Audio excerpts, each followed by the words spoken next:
Hello students, welcome to our online video tutorial class. So all of you know that already we have started the chapter control and coordination, and from that chapter we have already completed the control and coordination part in animals, specifically the nervous system part we have completed, and the second part, which is actually belonging from the control and coordination in animals, and that is the human endocrine system, that we will be discussing in this video. And after this video there should be only one more last portion, that is the control and coordination in case of plants. So there also we will be discussing about the hormonal system present in case of plants. So let's start the human endocrine system. First of all, when we will be starting with the human endocrine system, first we have to know what is hormone, because endocrine system is a such kind of system which is commonly made up of a chemical or chemical substances that is commonly produced in minute quantity, and those chemical substances are generally formed by some of the endocrine glands. So obviously those chemical substances which are produced in minute quantities and secreted by the endocrine glands, those are commonly known as hormone. Keep it in your mind, this chemical substance named hormone carried by the blood, and always it changes its activity of one or more specific target organ, because hormone obviously should have the source, that means from where it will be produced, and when it will be produced from that source, afterwards it should have a specific target organ or target tissue on which the hormone is commonly or generally acting. So this hormone always will be carried by the help of the blood, and it will be reaching to the specific target organ, and it will be working on it and controlling various kind of activities. Last thing is that these hormones, whatever it will be produced by the endocrine glands, after showing their activity, after performing their activity on various organs, at last it will be get destroyed, and obviously it will be get destroyed by the help of the organ, that is liver. Okay, now just we are going for the significance of the hormone. What is the significance of the hormone? We all know hormone serves as the messenger. Obviously they are considered as the chemical messenger. They are controlling and coordinating various activities which are happening throughout the body. They are responsible for controlling the growth, they are responsible for controlling the metabolism, they are responsible for controlling various kind of sex characteristic features. Okay, so all these kind of activities, physiological activities, all kind of, they are get controlled by the help of hormone. Now just we are coming for the next point, and the next point is the general characteristic features of the hormones. So let's see the general characteristic features of the hormones. First, hormones are those molecules which are produced by the special cell, not by all cells of the body. Obviously those specific cells which are present within the glands, specifically within the endocrine glands, so those cells are actually having the characteristic feature or efficiency to produce the hormone. Keep it in your mind, these hormones are secreted directly into the blood. So keep it in your mind, these kind of hormones are the chemical substances which are secreted into the blood, and through the blood it will be reaching to each and every target organ, and it will be showing its activity. Keep it in your mind, these hormones are available in very low concentration in the blood, because always keep it in your mind, the hormones are secreted in very lower concentration, very minute concentration, because minute concentration is enough for their working. So in very low concentration they are getting released into the blood. Keep it in your mind, they get transported in the blood to work in distant sites. Keep it in your mind, from which portion hormones are commonly releasing, in that portion the hormones are not working or they are not showing their activity. Rather, the hormones will be showing their activity in quite more distant places from the source or from the origin. Keep it in your mind, they have several systemic actions also. They should have specific receptors, because hormones are secreted by the endocrine gland, obviously we all know, but after releasing they need to go up to the target organs.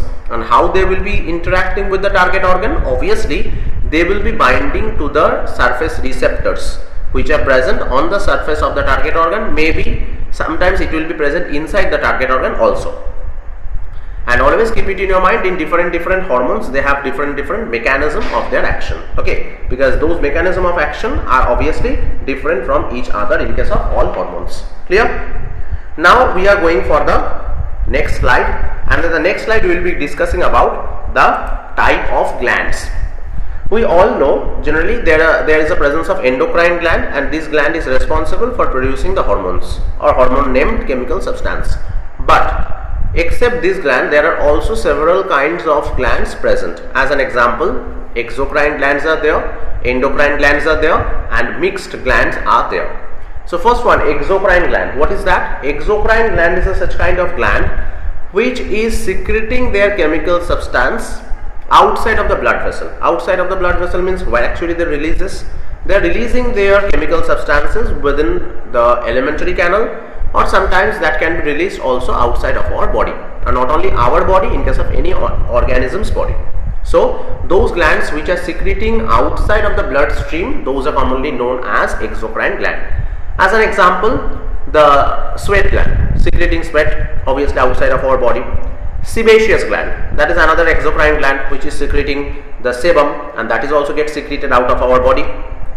Milk gland or mammary gland, that is also secreting this chemical substance milk, and that is also outside of our body, which is get fed by the children or the newborn babies.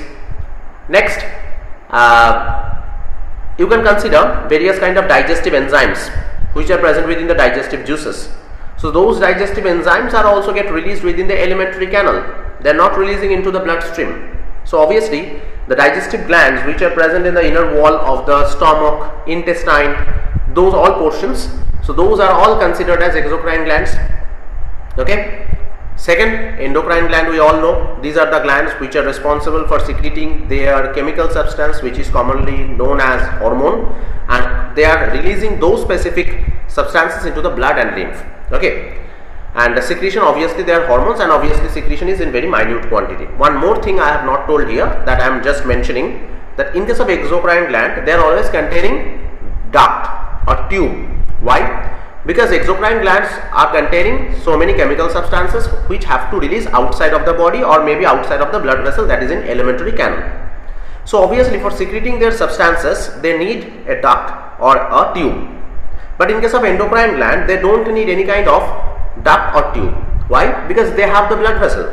They are secreting their chemical substances within the bloodstream. So for that reason, endocrine glands don't have any kind of duct, and exocrine glands are obviously they are containing the duct. So that's why exocrine glands are called as duct glands, and endocrine glands are commonly known as ductless glands. Third type or the last type of the gland you can see here, that is a mixed gland. What is that? Mixed gland also can be known as heterocrine glands. Keep it in your mind, these are the glands which are responsible for secreting the exocrine secretion as well as the endocrine secretion. What actually I want to say? I want to say that suppose you are taking the example of pancreas. In case of pancreas, if you see the outer surface, that is the cortex portion of the pancreas, which is made up of pancreatic acinar cells, those are releasing some chemical substances, and those are actually considered as pancreatic juice. So students, we have already discussed about these three kinds of the glands, that is exocrine gland, endocrine gland and mixed gland, and I think we have understood also properly. In case of mixed gland, I was discussing that these are the glands which are commonly responsible for secreting the endocrine secretion as well as exocrine secretion. Endocrine secretion, as an example, I have given the example of pancreas. In case of pancreas, if you see the cortex portion, that is pancreatic acinar cells containing portion, that is responsible for releasing the pancreatic juice, which is responsible for the digestion, and the medullary part of the pancreas, that is responsible for releasing the epinephrine and norepinephrine. Okay. So this epinephrine, norepinephrine, or rather you can say adrenaline, noradrenaline, this specific pancreas endocrine portion, that is responsible for secreting the insulin, glucagon and somatostatin. These are the hormones actually. Adrenaline and noradrenaline, they are not releasing from the medullary part of the pancreas, rather they are releasing from the medullary portion of the adrenal gland. So in case of pancreas, we have understood the peripheral portion or the cortex portion is responsible for releasing the pancreatic juice, and the medullary portion is responsible for releasing insulin glucagon hormone. So when the both of the parts are actually releasing different portions or different chemical substances, exocrine and endocrine portion, so it is commonly known as mixed gland or the heterocrine gland. Now the point is, after the types of glands, we will be discussing about the classification of hormones. Obviously, classification of the hormones based on what? Based on their chemical nature. First of all, we all know the hormones are generally of several types based on their chemical nature. First one, that is the steroid hormone. Steroid hormone is a type of hormone which is commonly made up of cholesterol, or which is produced from the cholesterol. Example, testosterone, estrogen, progesterone. These are the examples of steroid hormones. Second one, amine hormones are there. These are the hormones which are commonly known as amino acid derivative hormone or amine hormone, because these hormones are responsible for releasing, these hormones are actually example as T3, T4, epinephrine, norepinephrine, and so these hormones are all produced from the amino acid directly. Third, peptide hormone. Peptide hormones are those hormones which are only made up of polypeptide chain. These hormones are not containing any kind of protein structure or any kind of protein folding cannot be found. So for that reason, these hormones are exclusively made up of polypeptide. So these, as an example, oxytocin and vasopressin, posterior pituitary hormones, these are actually considered as the peptide hormones. Next, protein hormones. Protein hormone are those kind of the hormones where the polypeptide chain is found, and obviously the polypeptide chain is properly folded, and that folded polypeptide chain is functioning as the hormone, and that is a protein hormone. Example, insulin, glucagon, these are the hormones which are considered as a protein hormone. Glycoprotein hormone are those hormones which are actually containing glucose as well as the protein, both of the portions. As an example, LH and FSH, because these two hormones are commonly releasing from the anterior pituitary gland. Last one is the eicosanoid hormone. Eicosanoid hormone is a type of hormone that is made up of fatty acid. As an example, prostaglandin, that is the releasing from the seminal vesicle, present in the male reproductive part or male reproductive system.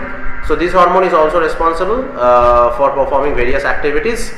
So this is the fatty acid hormone or eicosanoid hormone. So these are the type of hormones based on their chemical nature. Now we will be seeing the next slide. In the next slide you can see the hormone types we are showing you, that is based on the release. Whatever the type of release we can see based on that. Based on that, we are saying about the glandular hormone. Obviously from the name we can understand these are the hormones which are commonly releasing from the glands, specifically from the endocrine glands. And after releasing from the endocrine glands, they are directly getting mixed into the blood. So obviously this hormone is considered as a glandular hormone. Second one, neurohormone. Neurohormone is a such kind of hormone which is produced by the nerve cells and secreted into the circulation. Some of the neurohormones are commonly releasing from the neurons which are present in the hypothalamus. So those hormones are actually releasing from the nerve end, from where actually the neurotransmitter releases. So from there, instead of neurotransmitter, neurohormone releases or ejects into the bloodstream. Neurotransmitter, this is not a hormone, but this is also a chemical substance which is secreting from the nerve terminal, and it will be getting attached or getting associated with the receptor which are present on the next neuronal end, and due to communication by the help of the neurotransmitter, obviously the nerve impulse will be getting propagated from one neuron to the next neuron. So this is a such kind of chemical substance only, but it's not the hormone. Local hormone. One more thing here, before going to the local hormone, one thing I have remembered, so for that reason I am sharing with you. Neurotransmitter, few neurotransmitters are there. As an example, serotonin, dopamine, these are the neurotransmitter, but these are also these can be also act as a hormone. As an example, another example can be also there. Adrenaline, noradrenaline, these are the hormones we all commonly know, but these are also acting as the neurotransmitter for the adrenergic neuron, which are actually getting activated during the flight or fright condition or during the emergency condition. So adrenaline, noradrenaline, these are acting as a neurotransmitter, but they are the hormone, as well as the serotonin, dopamine, these are the neurotransmitter, but those are actually also acting as the hormone. Local hormone, that means the local hormones are a large group of signaling molecules that do not circulate within the blood. Local hormones are produced by the nerve and gland cells and bind to either neighboring cells or maybe sometimes on the same cell type that produce them. So local hormone is a type of hormone which is produced by any of the target, any of the source organ, and after production it will not be get circulated into the blood. Why? Because it is not going to the distant location, rather these are get produced by the nerve and gland cell, and after releasing from there they will be binding either to the neighboring cell or the same type of the cell that produce them. Pheromone is also another kind of chemical that an animal produces which changes the behavior of the another animal of the same species. Some described pheromones are as behavior altering agents. So pheromones are also another kind of chemicals which are produced by the animals, and these are responsible for changing the behavior of the another animals, and these pheromones are those chemicals which are actually considered as the behavior altering chemicals. Okay, so these are very much important. So one more thing. So here I think we have understood properly that glandular hormone, neurohormone, neurotransmitter, local hormone and pheromone. So these are all are the types of the hormones based on the location of their release. Now we are just going for the next part. Next part is that we are start discussing about the endocrine glands. Whatever the type of endocrine glands. First one, hypothalamus. Hypothalamus is such kind of the endocrine gland which is present inside the brain. Specifically, the hypothalamus is the part of the forebrain. We all know, because forebrain is made up of telencephalon and diencephalon, these two parts. Within the diencephalon there is one part, that is hypothalamus. Keep it in your mind, this is called as a master gland, because this specific gland is actually responsible for controlling the secretion from pituitary gland. And pituitary gland, when it is considered as a master gland, so automatically the hypothalamus will be considered as master gland. This gland produces releasing hormone, as well as they are responsible also for releasing some inhibitory hormone. So they are releasing hormone and inhibitory hormone both. This gland can regulate the secretion of pituitary gland, and that's why they are known as master gland, already that I have told. Hypothalamus are releasing some hormones. As an example, corticotropin releasing hormone, which is abbreviated term is CRH, thyrotropin releasing hormone, that is known as TRH, growth hormone releasing hormone, that is known as GHRH, somatostatin releasing hormone or somatotrophic releasing hormone, that is also the GHRH, somatostatin releasing inhibitory factor, that is SRIF, so this is one kind of inhibitory hormone, gonadotropin releasing hormone GnRH, and PRL, that is prolactin inhibiting factor or prolactin inhibitory hormone, that is PIH, that also can be released from the hypothalamus. That means one thing we have understood properly, from the hypothalamus the releasing hormones are also getting released, which are stimulating the anterior and posterior pituitary both, and for due to stimulation the various hormones, trophic hormones, are getting released from the anterior and posterior pituitary. As well as hypothalamus is responsible for releasing some inhibitory hormone like the prolactin inhibitory hormone, somatostatin inhibitory hormone. So these inhibitory hormones are actually inhibiting the anterior pituitary cells or posterior pituitary cells for inhibiting some of the trophic hormone release. Okay, now we will be just discussing about the functions of various hypothalamic hormones. First one, you can see thyrotropin releasing hormone. These are the hormones which are responsible for stimulating the TSH by the thyrotroph cells which are present in the anterior pituitary. So anterior pituitary is containing some of the cells which are commonly known as thyrotroph cells, and those cells are getting stimulated by the thyrotropin releasing hormone, and after getting stimulated, those specific type of thyrotroph cells are releasing thyroid stimulating hormone or TSH. Next, gonadotropin releasing hormone. These are the such kind of the hormone which are commonly stimulating the pituitary gland for releasing FSH and LH, because these two hormones which are released by the pituitary gland are responsible for further stimulation of the gonadotrophs, that is testis and ovary. So for that reason they are very much responsible for that. Next, corticotropin releasing hormone. These are the type of hormone which are actually stimulating the pituitary gland for releasing the adrenocorticotrophic hormone, because this hormone can stimulate further the adrenal cortex. So the corticotropin releasing hormone has the capability to stimulate the anterior pituitary gland to release ACTH. Growth hormone releasing hormone, this specific hormone is actually stimulating again the anterior pituitary for releasing the growth hormone or somatotrophic hormone, and obviously that growth hormone or somatotrophic hormone will be released from the type of cells which are commonly known as somatotroph cells.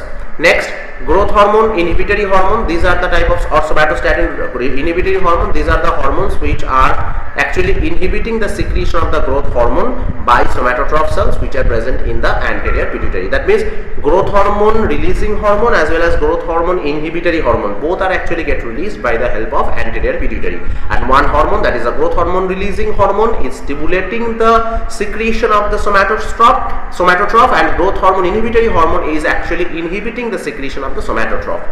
So prolactin inhibitory hormone, obviously this specific hormone is also inhibiting the anterior pituitary gland. So obviously inhibition will be happening of the lactotroph cells, so that from there the prolactin hormone it will not release, because prolactin hormone is responsible for the further development as well as milk secretion of the mammary gland, specifically for the development of the mammary gland growth and development. So that prolactin hormone, so that it can't release from the anterior pituitary, for prohibiting that, for inhibiting that, prolactin inhibiting hormone is releasing from the hypothalamus. So this is overall the hormonal types which are releasing from the hypothalamus region, and these hormones are mostly releasing hormone or inhibitory hormone, and their functions I have already discussed. Now we are just going for the next gland, that is commonly known as the master gland present in the human body, and that is the pituitary gland. Keep it in your mind, this is the smallest gland in our body, and it is also known as hypophysis. This gland is composed of three portions. One is anterior lobe, second one is intermediate lobe, and intermediate lobe is very much narrower lobe, and the last one is the posterior lobe, all of which are involved in the hormone production. So keep it in your mind, this pituitary gland is actually hanging from the hypothalamic region, or hanging from the hypothalamus region, and this gland is mainly responsible for releasing various kind of trophic hormones, and those trophic hormones are further responsible for stimulating various kind of endocrine glands present in our body. Now we are just going for the next slide, and in the next slide we will be discussing about whatever the type of hormones are releasing from the anterior and posterior pituitary. Anterior pituitary is responsible for releasing various kind of hormones. Those are all trophic hormone, I have already told you. So the examples are TSH, ACTH, LH, FSH, GH and prolactin. So these are the hormones which are releasing commonly from the anterior pituitary, and these hormones are exclusively responsible for stimulating various endocrine glands present in our body. Posterior pituitary also simultaneously releasing two hormones, one is oxytocin, another one is vasopressin, and these two are also the trophic hormones. These are responsible for stimulating more other functions present in occurring in the human body. And the intermediate lobe, that one has not shown here, I am actually sharing with you. Intermediate lobe of the pituitary, that is responsible for releasing the melanocyte stimulating hormone, melanocyte stimulating hormone, MSH. This hormone is responsible for stimulating the melanocyte cells, so that the melanocyte cells can produce the melanin pigment, and our skin will be getting pigmented. Clear? Now we are just going for discussing about the various pituitary hormones and their functions. Pituitary hormone, first one we are discussing about the anterior pituitary hormone. Obviously that is adrenocorticotrophic hormone. What is the target organ? Obviously adrenal cortex, because from the name we can understand adrenocorticotrophic hormone. And when this hormone releasing from the pituitary gland, specifically from the anterior pituitary and going to the adrenal cortex, after that it will actually stimulate the secretion of the aldosterone, which is responsible for the mineral metabolism, or cortisol hormone from the adrenal cortex. Second one, antidiuretic hormone or vasopressin. This is such kind of hormone which is releasing from the posterior pituitary. It is going to the kidney tubule, and this ADH hormone is responsible for reabsorption of the water, obviously by the kidney tubule or renal tubule, and it is responsible for reducing the concentration of solutes in the blood. Mainly it is responsible for absorbing the water from the kidney tubule or renal tubule. Next, follicle stimulating hormone. Follicle stimulating hormone, from the name we can understand, these are actually stimulating the ovaries in female as well as in the testes in male. So in the ovaries specifically, this FSH is stimulating the ovarian follicle formation, as well as it is responsible for releasing the estrogen hormone from the ovarian follicles. And keep it in your mind, when FSH is acting over testis, on that time it is stimulating the sperm production, that is spermatogenesis. Again I am repeating, FSH is actually showing the dual function because it is functioning on the ovary as well as it is functioning on the testis also. So where it is functioning on the ovary, keep it in your mind, it is responsible for the ovarian follicular maturation, ovarian follicular growth, and it is also responsible for releasing estrogen from the ovarian follicles. Another more important point is that FSH can also stimulate the testis present in the male, and in that testis it is controlling or stimulating the spermatogenesis process. Next, growth hormone. Growth hormone is such kind of the hormone which is releasing from the anterior pituitary, or somatotrophic hormone it can be also called, and this growth hormone is mainly showing its function on the skeletal system because it is responsible for the skeletal growth, muscle growth and further development also. Luteinizing hormone, that is also the another anterior pituitary hormone. LH also show its role on ovary as well as in case of testis also. In ovary, how it will help? In case of ovary, the Graafian follicle structure will be getting converted into corpus luteum by the help of LH, and in case of testes, LH is stimulating the Leydig cells to produce the testosterone. Again I am repeating, ovaries which are present in the female, that is get stimulated by the LH, and due to stimulation, progesterone and estrogen it will be get produced, and ovulation also can take place. Ovulation means the release of the ovum from the ovary, so the ovulation will take place. And the next thing is that in case of luteinizing hormone, that will be also working on the testis. So when it will be releasing from that, it is working on the testis, it will stimulating the testosterone production, and for that reason it will be just stimulating the Leydig cells. Next, oxytocin. Oxytocin is another hormone which is releasing from the posterior pituitary, and oxytocin is acting on the mammary gland as well as uterine muscle. So oxytocin will be stimulating the mammary gland cells for the milk secretion during the time of lactation, as well as it will be stimulating the uterine muscle so that the contraction relaxation it will take place during the childbirth. So oxytocin is working on the mammary gland for the milk synthesis rather, and it will be during the time of lactation. And another more important point is that it will be also acting on the uterine muscle and uterine muscle contraction relaxation, which also takes place during the childbirth, that is controlled by the oxytocin. Next one is that prolactin or PRL. Prolactin is such kind of the hormone which is stimulating or it is working on the mammary gland. Keep it in your mind, prolactin is responsible for the milk production, that is the milk synthesis in breast during lactation. So one more thing here I want to share with you, that prolactin is a hormone that is responsible for the milk production, and oxytocin is responsible for the flow of milk, that is the secretion of the milk. Now, thyroid stimulating hormone. Thyroid stimulating hormone is such kind of the hormone which is stimulating the thyroid gland for further production of the thyroxine hormone and triiodothyronine hormone, because these hormones, triiodothyronine or thyroxine, whatever, they will be responsible for releasing the or they will be responsible for controlling the growth and metabolism in various organisms body. So this is overall the different hypothalamic hormones, their target organ as well as their function I have shared in this slide. Now I am just going for the discussion about the disorders of the pituitary gland. Whatever the different disorders can be found in case of pituitary gland. First of all, hyperpituitarism, that means if the pituitary gland secretion, the various hormones which are releasing from the anterior pituitary or posterior pituitary, if they will be releasing in higher concentration or higher quantity, obviously that is commonly known as hyperpituitarism. So what is that? If suppose the growth hormone or somatotrophic hormone, it will be releasing in higher quantity or higher concentration, it will be causing gigantism in case of children, and in case of adult it will be causing acromegaly. Both are gigantism, but gigantism specifically it is applicable for the children and acromegaly is applicable for the adult.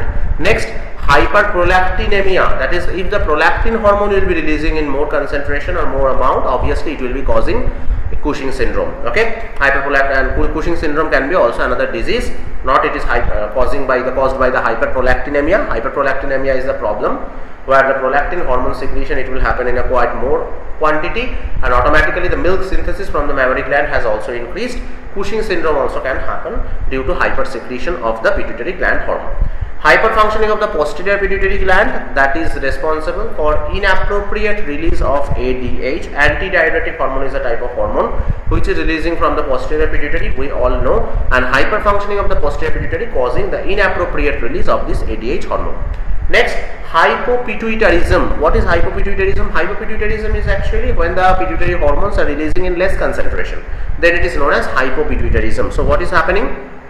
Actually, in case of hypopituitarism, the dwarfism can happen because if the somatotrophic hormone or growth hormone is releasing in less quantity, less concentration, then obviously it causes dwarfism in case of the children. And if the ADH hormone which is releasing from the posterior pituitary, if it will be releasing also in less quantity, obviously it will be causing the diabetes insipidus. That means the more amount of water will be releasing through the urine will be getting so much diluted, and obviously a huge amount of water loss will happen from the body.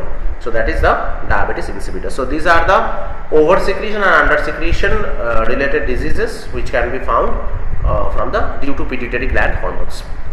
Now after pituitary gland, we are just entering within the next gland, and that is the thyroid gland. We all know thyroid gland is another very important gland, one of the largest gland present out of all of the endocrine glands. The thyroid gland is located immediately below the larynx region and anterior to the part of the trachea. It is obviously present in the anterior portion of the trachea. It is containing two lobe-like structures which are attached by a narrow band, or it is attached by a help of a bridge-like structure, and that is known as isthmus. Keep it in your mind, the isthmus usually overlies the region from the second to fourth tracheal cartilage, and that is not so much important. The important thing is that thyroid is one of the largest endocrine glands. It is located in the anterior portion of the trachea and it is present below the larynx. It is containing two lobes, and left lobe and right lobe, and both of the lobes are connected by a bridge or by a band-like structure that is known as isthmus. Going for the next slide. In the next slide, we can see here whatever the various hormones are secreted by the thyroid gland. You can see from the thyroid gland, T3 is releasing. T3 is the triiodothyronine hormone. T4 next is the hormone that is the tetraiodothyronine or thyroxine hormone, as well as thyroid gland is also responsible for releasing the calcitonin hormone. So how the secretion of the thyroid gland is stimulated? We all know from the hypothalamus, thyrotrophin releasing hormone is secreting. This thyrotrophin releasing hormone is coming to the anterior pituitary and stimulates the thyrotroph cells, and automatically when the thyrotroph cells will be get stimulated, from there the TSH or thyroid stimulating hormone, it will be get released, and that specific hormone will be coming to the thyroid gland and stimulate the thyroid gland for further releasing of these three hormones, T3, T4 and calcitonin. Okay. Going for discussion about the hormonal functions. Function of the thyroid hormones, we all know T3 and T4 specifically, they are responsible for regulating the carbohydrate, lipid and protein metabolism. These two are responsible only for the metabolic activities. They are responsible for controlling the central nervous system activity as well as the development of the nervous system present in the brain. They are responsible for stimulating the cardiovascular stimulation. They are responsible for the stimulation of the bone and tissue growth as well as further development also. And gastrointestinal regulation, that means the regulation of the gastrointestinal tract, that also will be get controlled by the help of thyroid hormone. So these are actually the functions of the thyroid hormone which are commonly performed. Next, there is another hormone already I have told which are secreted from the thyroid gland, that is the calcitonin. Calcitonin is commonly released by a specific type of cell which are known as parafollicular cell or C cell, which are all present inside the thyroid gland, and this calcitonin is involved in the helping to regulate the blood calcium level and phosphate level also. And keep it in your mind, it is responsible for reducing the blood calcium level. Okay, so what they are doing actually, they are reducing the calcium level from the blood and increases that calcium into the bones, muscles, everywhere. That means by removal of the calcium from the blood is the main function of the calcitonin. And always keep it in your mind, this is the antagonist hormone of the parathyroid hormone or parathormone, because parathormone is actually doing what? That is responsible for increasing the blood calcium level, and it is responsible for reducing the blood calcium level. Okay, so calcitonin function, I think it is very much clear to every one of you. Next, we are going for the diseases related with the thyroid gland. First one is the hypothyroidism. That means if the thyroxine or triiodothyronine secretion is getting reduced, automatically what is happening? They are suffering from the goiter, and obviously it is happening due to the deficiency of the iodine in the thyroid gland. Because one more thing here I want to share with you, that the T3 and T4, whatever the secretions are happening from the thyroid gland, those hormones are getting secreted only when those are get synthesized from the iodine, because iodine is the basic mineral constituent which is responsible for synthesizing T3 and T4. If this iodine is not getting secreted in or if the iodine will not be eaten or it will not be taken by the individual or human being, obviously that individual will not be producing so much quantity of the thyroxine or T3, and automatically that individual will be suffering from the hypothyroidism or goiter. And one more thing, specifically those people who are actually present in the mountain region or mountain area, they are suffering from the problem of the hypothyroidism because they are not having iodine in their food. So iodine is very much necessary. They have to take iodine in their food so that they can just overcome the problem of the hypothyroidism or the goiter. But another problem also can happen, that is if the thyroid gland hormones, the T3 and T4 hormones, if they will start secreting larger quantity of that, on that time also the problem can arise. Whatever the problem, that problem is known as exophthalmic goiter or Graves' disease. What is happening in this disease? Actually the thyroxine hormone, it will be releasing more, and for that reason swelling in the body, swelling of the face as well as the eyes are coming out. This kind of symptoms will be found. So that is exophthalmic goiter or Graves' disease, which is found commonly due to hyperthyroidism. Okay, so the hypothyroidism and hyperthyroidism, both of the type of diseases due to under secretion and over secretion of the thyroid hormone, I think we have all understood properly. Next we are just entering after the thyroid gland, that is parathyroid gland. That is another gland which are actually globular shape or nodular shape. These are present on the back side of the each thyroid gland lobe.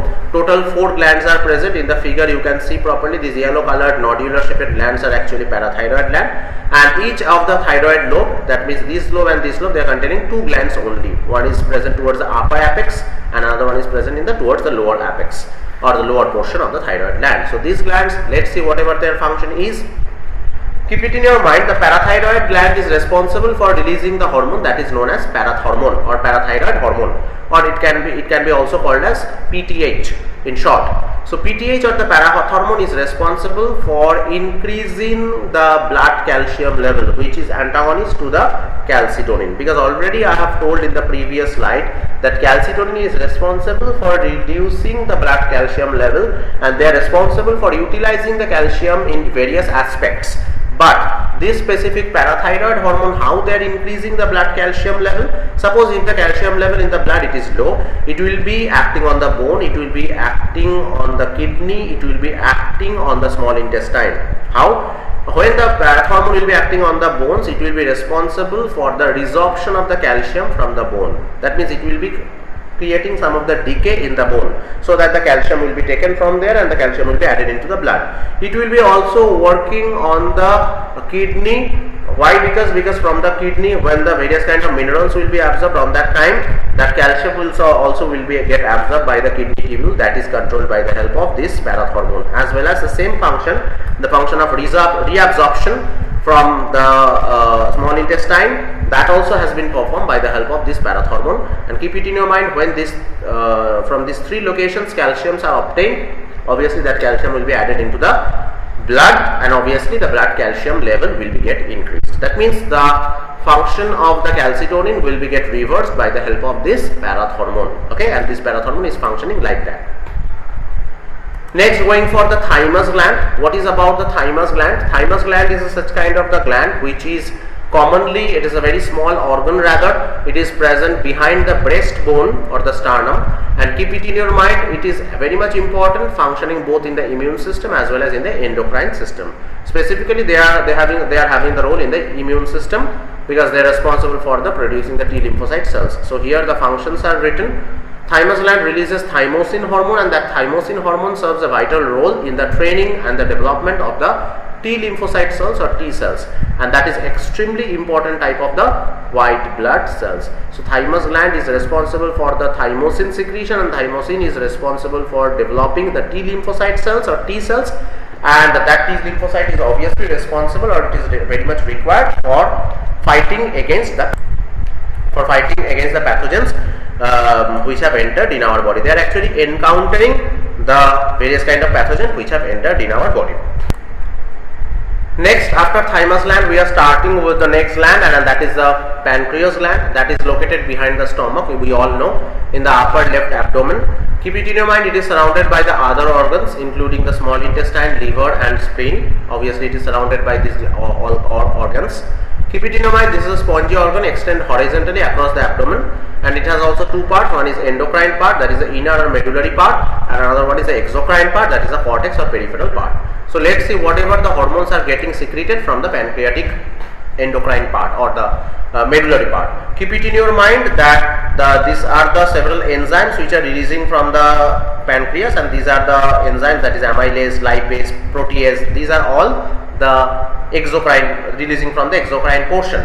But keep it in your mind, these hormones, that is the glucagon, insulin, somatostatin, pancreatic polypeptide, these are the hormones which are releasing from the medullary part. Specifically within this glucagon, insulin we will be discussing, because these two are the most important hormone, and within that, with that somatostatic, pancreatic polypeptide, these are also present. So let's see the function of the glucagon and insulin. Always keep it in your mind, the insulin and glucagon, they are antagonists with each other like the parathormone and calcitonin. Why? Because insulin is responsible for lowering the blood glucose level, and glucagon is responsible for increasing the blood glucose level. So how they are actually acting with each other? Suppose when the blood glucose level is low, on that time obviously for increasing that, glucagon will be releasing from the pancreas. So how it is happening? Suppose the blood glucose level in the is very low.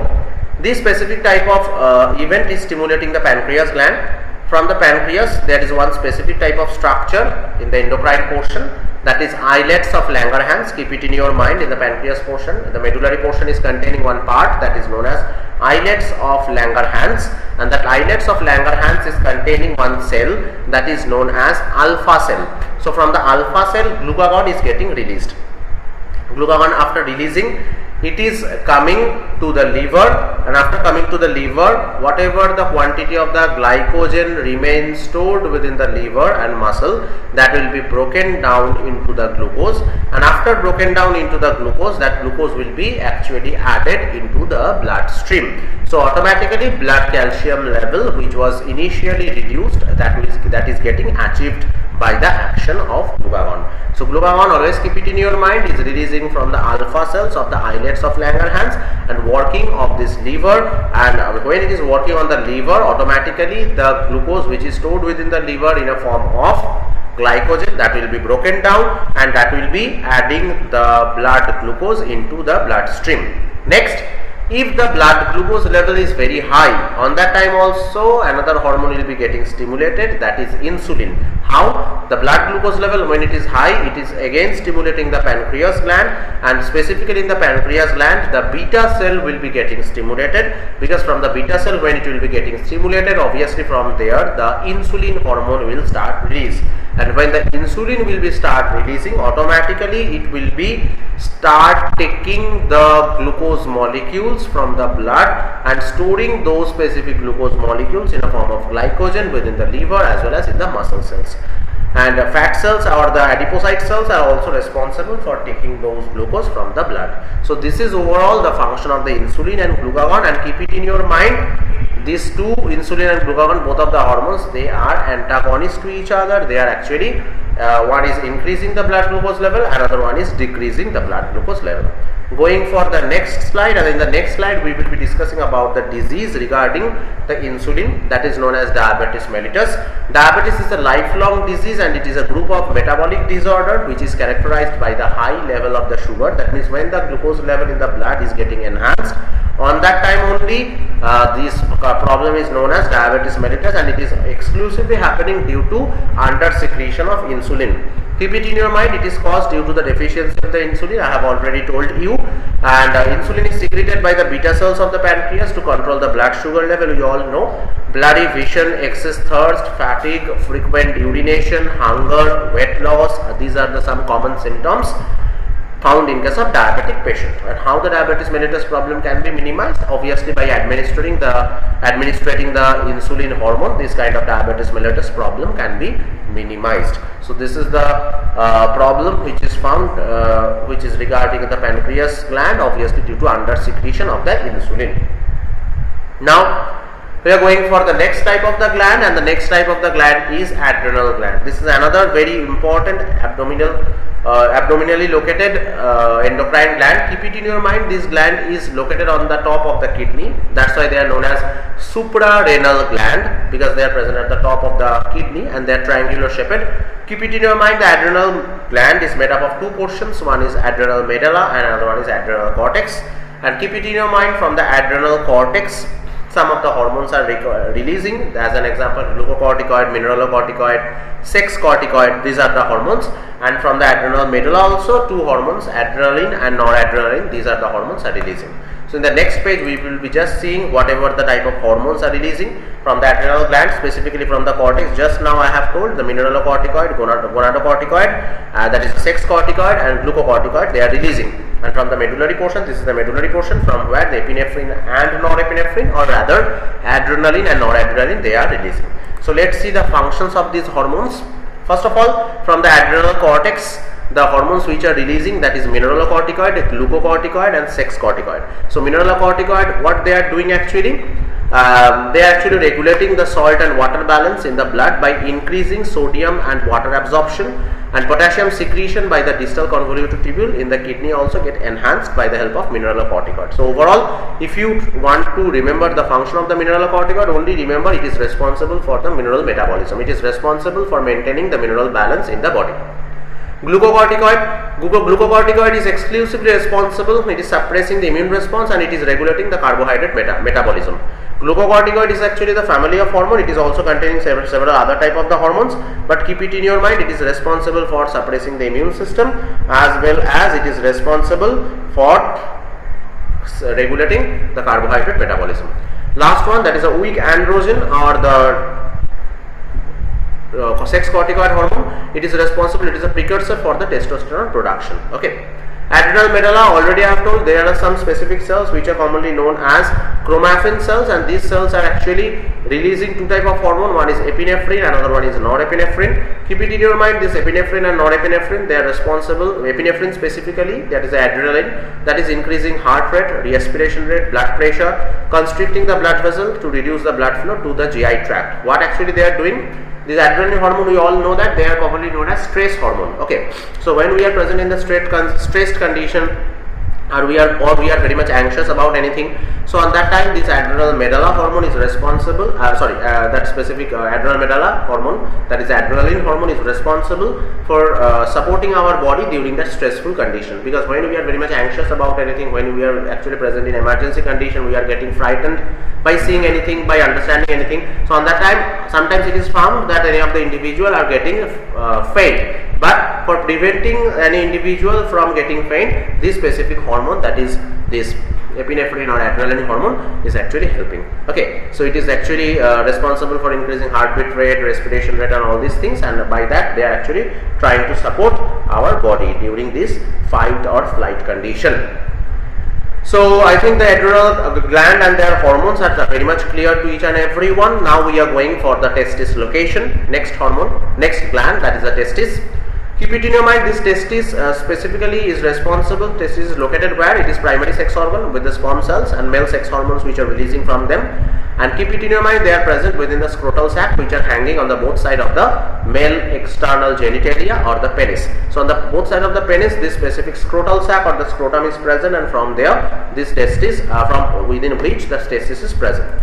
Keep it in your mind, this testis makes the male sex hormone, that is called testosterone. The function of this hormone is what? It is to control the development of the male sex organs and male features such as deeper voice, mustache, beard and more body hair. These are all of the features which are getting produced by the help of the testicular hormone or testosterone. Keep it in your mind, these are the changes whatever I have told just now, that is the deeper voice, mustache formation, beard and more body hair formation. These are all associated with the male puberty or the male adolescence time, and the age is almost 13 to 14. In that age, these testicular hormones are working. Next, ovary. Ovary is what? Ovary is a such kind of another gland, or rather it is a sex organ or reproductive organ which is located in the lower abdomen in case of females. Ovaries are the pair of the female reproductive organ where female reproductive cells are containing. They are held in the place by a membrane. So they are actually present in the lower abdomen, and that is held properly. They are held in their place by the help of the membrane. So ovaries are also responsible for releasing some of the hormones, as an example estrogen and progesterone. So here you can see the estrogen is responsible for thickening the uterine lining, that is endometrium. It is responsible for inhibiting the FSH and LH for the most of the cycle. So FSH and LH, which are actually coming from the anterior pituitary, that will be getting stimulated. Specifically the FSH secretion will be getting inhibited by the help of estrogen hormone.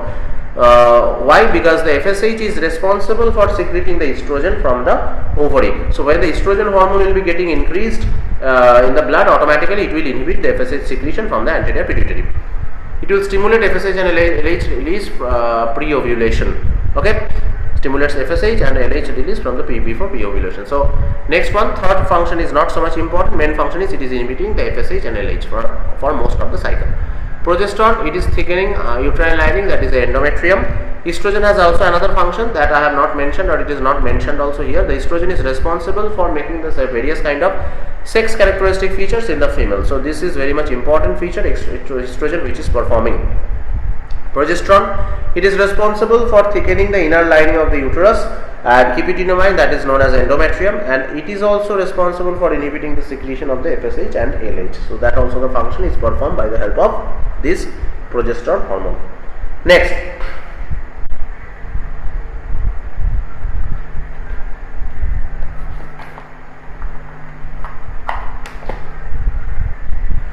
we are going for the last portion of this chapter. We have come, that is the feedback mechanism. What is the feedback mechanism? Feedback mechanism is such kind of the mechanism where the hormones are regulated by the feedback mechanism. Feedback mechanism is a loop in which a product feeds back to the control its own production. Most hormone feedback mechanism involve negative feedback loops.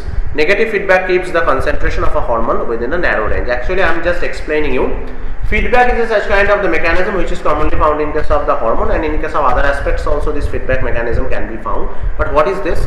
Feedback is actually, suppose a pituitary is responsible. I am just showing you the example. This example, suppose hypothalamus is releasing GnRH, gonadotrophic releasing hormone. So this gonadotrophic releasing hormone is stimulating what? Anterior pituitary. So when the anterior pituitary will be getting stimulated, automatically it will be releasing FSH and LH, and those FSH and LH will be further stimulating ovary. So when the ovary will be get stimulated, from the ovary estrogen and progesterone, they will be released. So this estrogen and progesterone, when they will be get released, these estrogen and progesterone will be further working on the uterus as well as they are working on the ovary and controlling various functions. Now the point is that hypothalamus, when is really stimulating the anterior pituitary, or anterior pituitary when it is releasing the ovary, or ovary when it is releasing the estrogen and progesterone, and those are working on the uterus. So this stimulatory pathway is actually considered as a positive feedback cycle or positive feedback.